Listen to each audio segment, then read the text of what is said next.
Doctor G Parameshwar ಅವರು CM ಆಗಬೇಕು ಅಂತ ಕೇಂದ್ರ ಸಚಿವ ವಿ ಸೋಮಣ್ಣ ಹೇಳಿದ್ದಾರೆ. ತುಮಕೂರಿನಲ್ಲಿ ಕೇಂದ್ರ ಸಚಿವ ವಿ ಸೋಮಣ್ಣ ಈ ಹೇಳಿಕೆಯನ್ನು ಕೊಟ್ಟಿರುವಂಥದ್ದು ವೈಯಕ್ತಿಕವಾಗಿ ಪರಮೇಶ್ವರ್ ಅವರು ಸಿಎಂ ಆಗಬೇಕು ಅಂತ ನನಗೆ ಆಸೆ ಇದೆ ಅಂತ ತುಮಕೂರು ಜಿಲ್ಲೆಯ ಮಹಾಜನತೆಗೂ ಕೂಡ ಇದೇ ಆಸೆ ಇದೆ. ಆದರೆ ಇದೇ ವೇಳೆ ಡಿ ಕೆ ಶಿವಕುಮಾರ್ ಅವರ ಬಗ್ಗೆ ಪ್ರಶ್ನೆ ಕೇಳಿದಾಗ ಡಿ ಕೆ ಅವರ ನಡವಳಿಕೆ ಬಗ್ಗೆ ವಿ ಸೋಮಣ್ಣ ಅವರು ಟಾಂಗನ್ನು ಕೊಟ್ಟಿದ್ದಾರೆ. ಪರಮೇಶ್ವರ್ ಅವರು ಸಿಎಂ ಆಗಲಿ ಅನ್ನೋದು ನನ್ನ ಆಸೆ, ತುಮಕೂರಿನ ಜನತೆ ಆಸೆ ಕೂಡ ಅಂತ ಕೇಂದ್ರ ಸಚಿವ ವಿ ಸೋಮಣ್ಣ ಹೇಳಿದ್ದಾರೆ.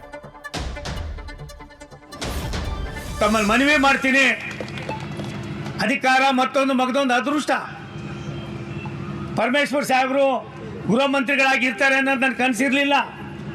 ಬಿಡಪ್ಪಲೇ, ಎಲ್ಲ ಒಂದು ಕಡೆ ನಮ್ಗೆ ಆಸೆ ಇದೆ. ಸುರೇಶ್ ಗೌಡ ಹೇಳಿದ್ದು 100ಕ್ಕೆ 100 ಸತ್ಯ. ನನಗೂ ವೈಯಕ್ತಿಕವಾಗಿ ಆಸೆ ಇದೆ, ಸುರೇಶ್ ಗೌಡ ಪರಮೇಶ್ವರ್ ಅವರು ಈ ರಾಜ್ಯದ ಮುಖ್ಯಮಂತ್ರಿಗಳಾಗಲಿ ಅಂತ. ನನಗೊಬ್ಬರಿಗೆ ಆಸೆ ಅನ್ನೋದಕ್ಕಿಂತ ಹೆಚ್ಚಾಗಿ ತುಮಕೂರಿನ ಮಹಾಜನತೆಗೂ ಕೂಡ ಅದಿದೆ. ಶಿವಕುಮಾರ್ ಏನಾಗಬೇಕು, ಅದು ಇರಲಿ ಬಿಡಪ್ಪ, ಸೆಕೆಂಡ್ರಿ. ಅದು ಶಿವಕುಮಾರ್ ಏನಾಗಬೇಕು, ಇನ್ನೊಂದು ಏನಾಗಬೇಕು ಅನ್ನೋದು, ಹಣೆ ಬರ ಏನಾಗ್ತದೆ ಅನ್ನೋದು ದೊಡ್ಡದು, ನಡವಳಿಕೆ ಇನ್ನೂ ದೊಡ್ಡದು. ಕೇಳಿಸ್ಕೊಂಡ್ರಿ, ಶಿವಕುಮಾರ್ ಅವರು ಕೂಡ ಆಸೆ ಇದೆ ಅಂತೇಳಿ ಹಿಂದ್ಗಡೆಗಲ್ಲಿ ಒಬ್ರು ಹೇಳ್ತಾರೆ. ಹೇಳಿದಂಥ ಸಂದರ್ಭದಲ್ಲಿ ಅದು ಇರಲಿ ಬಿಡಪ್ಪ, ಶಿವಕುಮಾರ್ ಏನಾಗ್ತಾರೆ ಅನ್ನೋದು ಹಣೆ ಬರಹ ನೋಡೋಣ, ಆದರೆ ಪರಮೇಶ್ವರ್ ಅವರು ಸಿ ಎಂ ಆಗಬೇಕು ಅನ್ನೋದು ನನ್ನ ಆಸೆ. ಈಗಾಗಲೇ ಕಾಂಗ್ರೆಸ್ನಲ್ಲಿ ಕುರ್ಚಿ ಕದನ ಜೋರಾಗಿದೆ.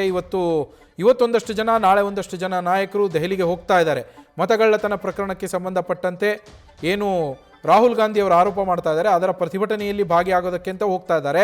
ಈ ಸಂದರ್ಭದಲ್ಲಿನೇ ಸಾಧ್ಯವಾದಷ್ಟು ಜನ ಹೈಕಮಾಂಡ್ ನಾಯಕರನ್ನು ಭೇಟಿಯಾಗಿ ಈ ಕಾಂಗ್ರೆಸ್ ಕುರ್ಚಿ ಕದನ ಏನು ನಡೀತಾ ಇದೆ ಕರ್ನಾಟಕದಲ್ಲಿ, ಈ ಗೊಂದಲಗಳನ್ನು ಬಗೆಹರಿಸಬೇಕು, ಈ ಗೊಂದಲಗಳಿಗೆಲ್ಲ ಇತಿಶ್ರೀ ಹಾಡಬೇಕು, ಇದಕ್ಕೊಂದು ಕ್ಲಾರಿಟಿ ಕೊಡಬೇಕು ಅಂತ ಕೇಳಬೇಕು ಅಂತ ಪ್ರಯತ್ನ ಮಾಡ್ತಾ ಇದ್ದಾರೆ. ಮತ್ತೊಂದು ಕಡೆಗೆ ಡಿ ಕೆ ಶಿವಕುಮಾರ್ನ ಕೆಲವು ಅವರ ಆಪ್ತರು ಕೂಡ ಹೋಗ್ಬಿಟ್ಟು ರಾಹುಲ್ ಗಾಂಧಿ ಅವ್ರನ್ನ ಭೇಟಿ ಮಾಡಿ ಡಿ ಕೆ ಶಿವಕುಮಾರ್ ಅವ್ರನ್ನ ಸಿ ಎಂ ಮಾಡಿ ಅಂತ ಒತ್ತಡ ಹಾಕೋ ಪ್ರಯತ್ನದಲ್ಲೂ ಇದ್ದಾರೆ.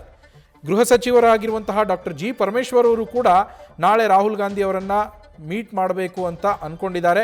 ಅವರು ಪ್ರಯತ್ನ ಮಾಡ್ತಾ ಇದ್ದಾರೆ. ಅವರನ್ನು ಮೀಟ್ ಮಾಡಿಬಿಟ್ಟು ರಾಹುಲ್ ಗಾಂಧಿ ಅವ್ರನ್ನ ದಯವಿಟ್ಟು ಈ ಗೊಂದಲಗಳಿಗೆಲ್ಲ ಬ್ರೇಕ್ ಹಾಕಿ, ಕರ್ನಾಟಕದಲ್ಲಿ ತುಂಬಾ ಗೊಂದಲಗಳಿದ್ದಾವೆ ಸಿ ಎಂ ಸ್ಥಾನದ ಕುರಿತಂತೆ, ಇದರಿಂದ ಆಡಳಿತದ ಮೇಲೆ ಪರಿಣಾಮ ಬೀರ್ತಾ ಇದೆ, ಸರ್ಕಾರದ ಮೇಲೆ ಪರಿಣಾಮ ಬೀರ್ತಾ ಇದೆ.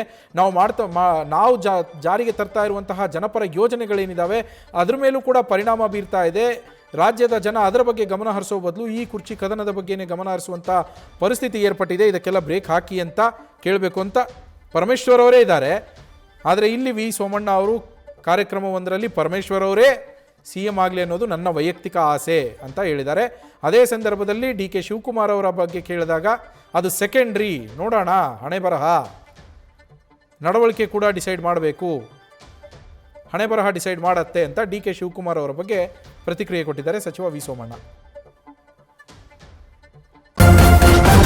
ನ್ಯೂಸ್ ಫಸ್ಟ್, ನಿರ್ಭೀತಿಯಿಂದ ನಿಮ್ಮ ಪರವಾಗಿ.